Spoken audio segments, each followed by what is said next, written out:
സദ്യക്കൂട്ടിൽ ഇന്നൊരു തൊടുകറിയാണ് ചെയ്യുന്നത്, കുറുക്ക് കാളൻ. ചിലർ ഇത് കായം മാത്രം വെച്ച് ചെയ്യും. കായം ചേനയും വെച്ച് ചെയ്യുന്നതാണ് എനിക്കിഷ്ടപ്പെട്ടത്. അതിന് വേണ്ടിയിട്ട് ഒരു നേന്ത്രക്കായും ഒരു ചെറിയ കഷ്ണം ചേനയാണ് എടുത്തിരിക്കുന്നത്. ഒരു മീഡിയം പീസസ് ആയിട്ട് കട്ട് ചെയ്തിട്ടുള്ളതാണ് രണ്ടും.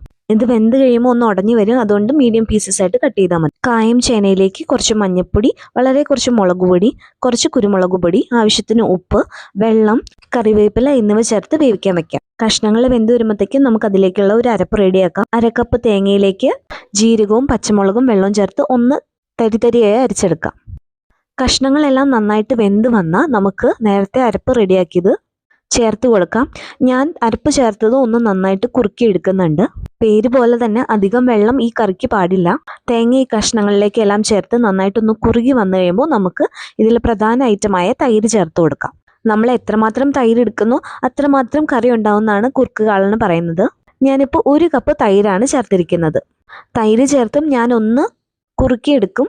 തൈര് ചേർത്താൽ തിളപ്പിക്കരുതെന്നാണ് കുറേ പേരൊക്കെ പറയാറ്, പക്ഷെ ഞാനിതൊന്ന് തിളപ്പിക്കാറുണ്ട്.